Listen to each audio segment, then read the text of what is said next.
नमस्कार। आपका अखबार के यूट्यूब चैनल पर आपका स्वागत है। मैं हूं प्रदीप सिंह। 5 राज्यों के विधानसभा चुनाव के नतीजे आ गए। 5 में से 4 में भारतीय जनता पार्टी को जीत मिली है। एक पंजाब में आम आदमी पार्टी को बम्पर जीत मिली है। उत्तर प्रदेश के बारे में मैंने अभी 2 दिन बात की है।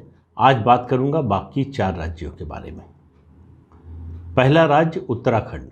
जब से राज्य बना तब से ये एक तरह से परंपरा सी थी कि हर बार सरकार बदलती थी। उस परंपरा को बीजेपी ने तोड़ दिया। दोबारा लौटकर बीजेपी की सरकार आई है। अफसोस की बात, दुख की बात यह है कि जिन पुष्कर सिंह धामी ने ये जीत दिलाई वो अपना चुनाव हार गए।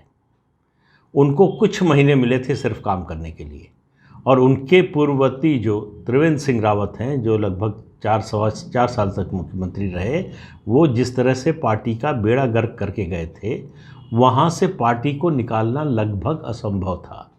तो ये पुष्कर सिंह धामी की मेहनत और प्रधानमंत्री नरेंद्र मोदी की अपील, इन दो ने का चमत्कार था कि बीजेपी फिर से 47 सीट पर पहुँच गई।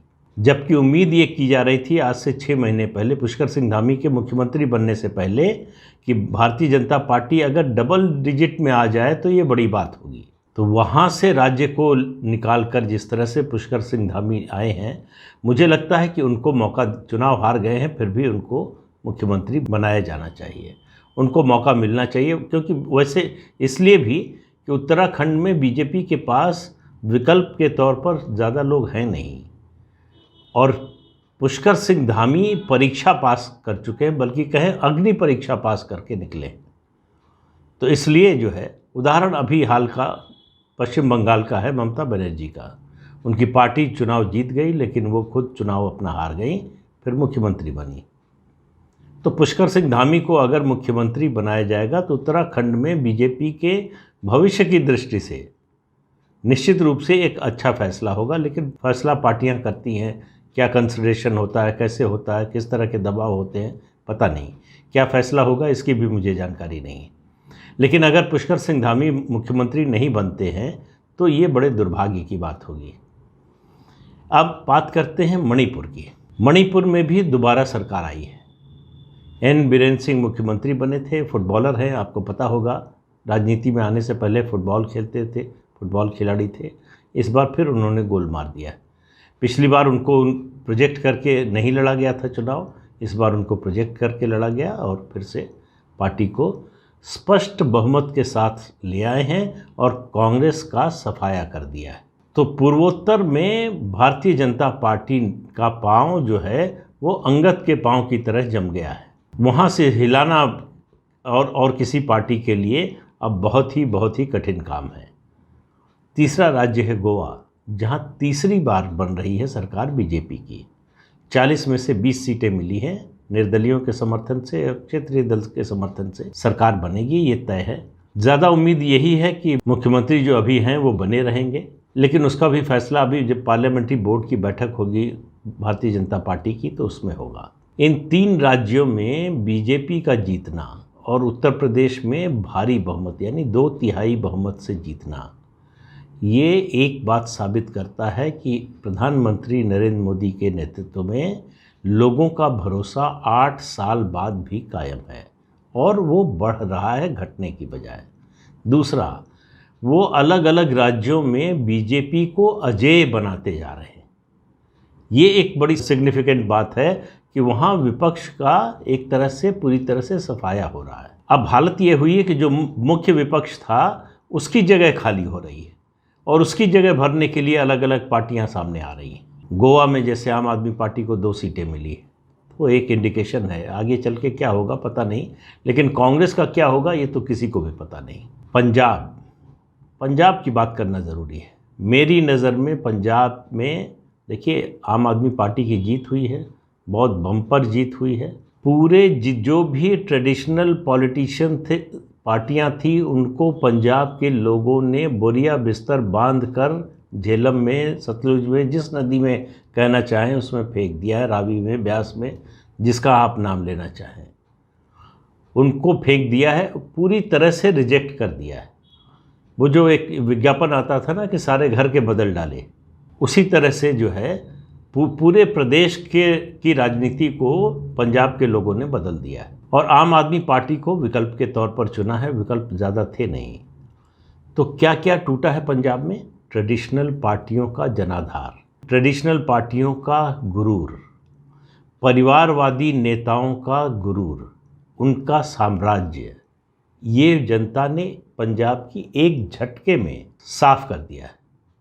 मतलब किसी को खड़े होने लायक भी नहीं छोड़ा है। और एक काम हुआ है, ये जो 13 महीने तक दिल्ली की सीमा पर बैठे रहे किसान आंदोलन के नाम पर, जो ये आढ़तिये और बड़े किसान, जो एक नैरेटिव खड़ा किया गया इस देश को बदनाम करने के लिए, केंद्र की सरकार को बदनाम करने के लिए, प्रधानमंत्री नरेंद्र मोदी की छवि को गिराने के लिए, उनको राजनीतिक रूप से कमज़ोर करने के लिए, उसका भी जवाब पंजाब के लोगों ने दिया है। जो ये किसान यूनियन थी, जिन्होंने मिलकर 21-22 ने पार्टी बनाई है अपनी संयुक्त समाज पार्टी, उसके जो प्रमुख थे, जो मुख्यमंत्री पद के उनके उम्मीदवार थे, बलबीर सिंह राजेवाल, उनकी ज़मानत जब्त हो गई। 4600 कुछ वोट मिले हैं या 4500। ये हैसियत है इन लोगों की, जो पूरी भारत सरकार को ब्लैकमेल कर रहे थे, जो लाखों लोगों के जीवन के लिए मुश्किल बने हुए थे, जिनके बारे में कहा जाता था कि ये सामाजिक क्रांति करने जा रहे हैं, ये देश की राजनीति बदलने जा रहे हैं, ये देश में बहुत बड़ा बदलाव लाने जा रहे हैं और किसानों के रहनुमा हैं, किसानों के लिए जान देने को तैयार हैं। उनकी हालत पंजाब की जनता ने वो की है कि अब वो 7 जन्म तक अगर कोई भी थोड़ी भी शर्म हया कुछ होगी तो दोबारा इस बात नहीं करेंगे किसानों के हित की, किसान आंदोलन की। उनको हैसियत उनकी बता दी कि आपकी हैसियत यही है, इससे ज़्यादा की नहीं है। वो हैसियत है ज़मानत जब्त।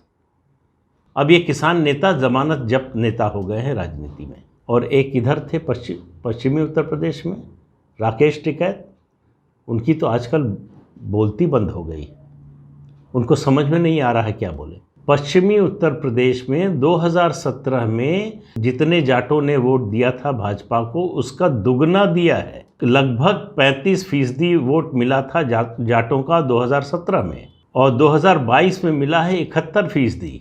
ये जाटों ने जवाब दिया है राकेश टिकैत को, ये जाटों ने जवाब दिया है किसान आंदोलन के नेताओं को, ये जाटों ने जवाब दिया है किसान आंदोलन के पैरोकारों को, उनके समर्थकों को, उन आंदोलन जीवियों को जिनको लगता था कि भारी क्रांति कर दी है। चुनाव के दौरान भी गए थे राकेश टिकैत, योगेंद्र यादव, तमाम लोग गए थे।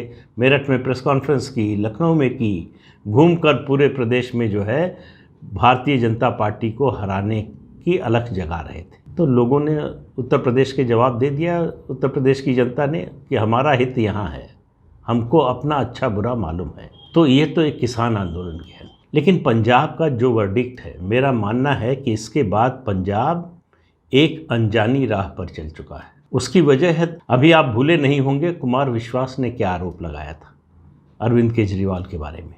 उसको माना गया कि ज़बरदस्ती लगवाया गया, झूठ है, और चुनाव को प्रभावित करने के लिए।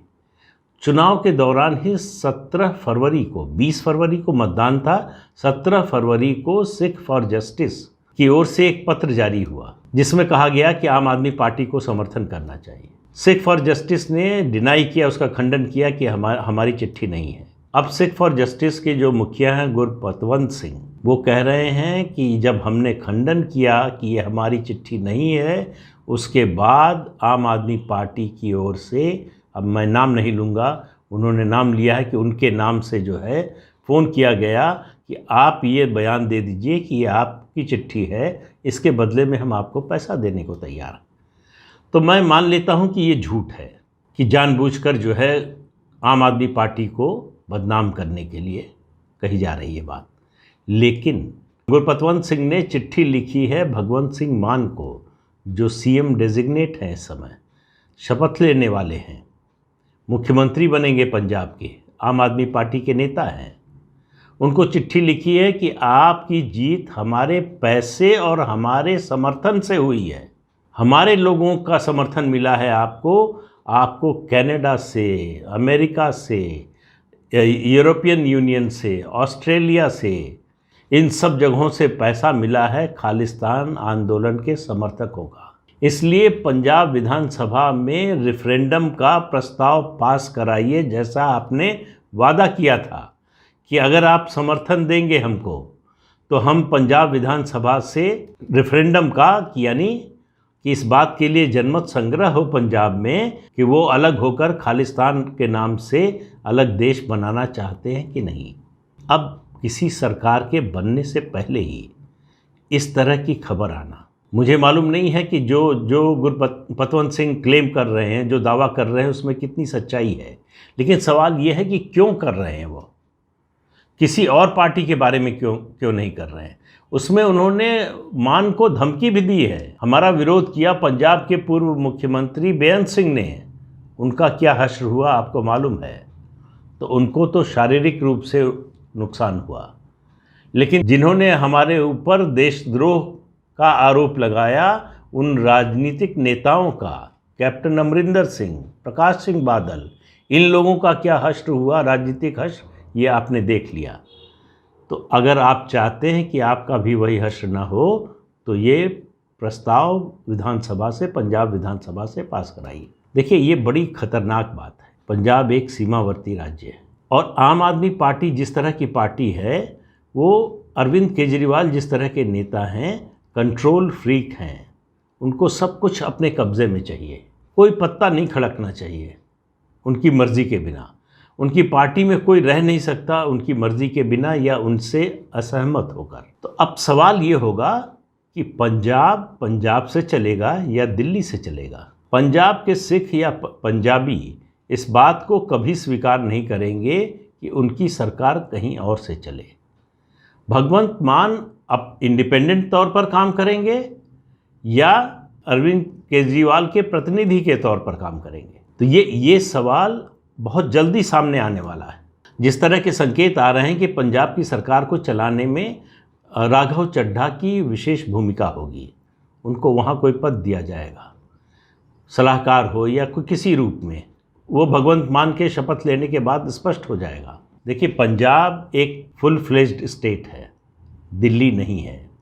यही दर्द है अरविंद केजरीवाल का कि ये फुल फ्लेज्ड स्टेट नहीं है दिल्ली, पुलिस उनके हाथ में नहीं है। पंजाब की पुलिस अब भगवंत मान के हाथ में रहेगी या अरविंद केजरीवाल के हाथ में रहेगी। क्या मुख्यमंत्री बनने के बाद भगवंत मान अरविंद केजरीवाल की बातें उसी तरह से सुनेंगे जैसे अब तक सुन रहे हैं? अगर इन दोनों में संघर्ष हुआ, टर्फ वॉर हुआ, तो उसका नतीजा क्या होगा? नहीं, एक बात तो माननी पड़ेगी आम आदमी पार्टी की और अरविंद केजरीवाल की, उनकी रणनीति की, खासतौर से राजनीतिक रणनीति की। जिस तरह से दिल्ली में भारी जीत हुई और जो है अपने विरोधियों का सफाया कर दिया, उसी तरह की जीत पंजाब में हुई है। उसी तरह से पंजाब में भी विरोधियों का सफाया कर दिया है।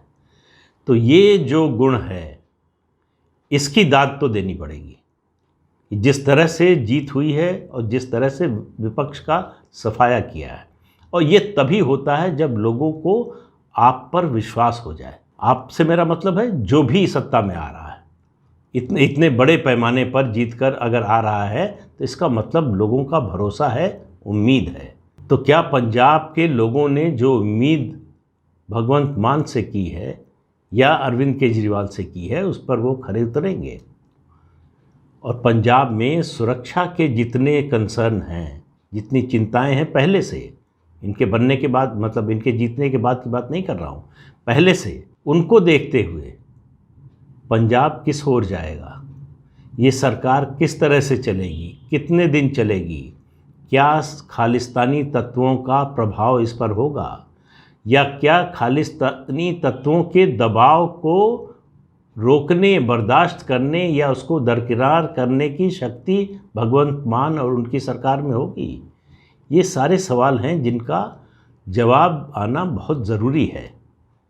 और इस जवाब के बिना जो है पंजाब के भविष्य के बारे में कोई निष्कर्ष निकालना बड़ा मुश्किल है। लेकिन एक तरफ आम आदमी पार्टी की जीत ये उम्मीद जगाती है जनतंत्र में कि स्थापित पार्टियों को, नेताओं को बाहर किया जा सकता है। अगर आप आप जो कह रहे हैं उस पर लोग भरोसा करने को तैयार हों, ये मानने को तैयार हों कि आप जो भी दावा कर रहे हैं, जो वादा कर रहे हैं, ईमानदारी से कर रहे हैं। दूसरी तरफ आम आदमी पार्टी की जो कार्यशैली है, उसकी जो नीतियां हैं, ये एक पार्टी है देश की ऐसी जिसकी कोई विचारधारा नहीं है। मैंने पहले भी कहा था, ये ऐसी पार्टी है जो जिस विचारधारा की बोतल में आप रख दीजिए उसका आकार ले लेती है। तो इसकी अपनी कोई विचारधारा नहीं है। तो ऐसे में आम आदमी पार्टी का पंजाब में आना एक साथ दो भावनाएं जगाता है, खुशी की और चिंता की। तो खुशी की भावना वो ज़्यादा लंबे समय तक चलेगी या चिंता बढ़ेगी? इस सवाल का जवाब पंजाब से जल्दी ही मिलेगा।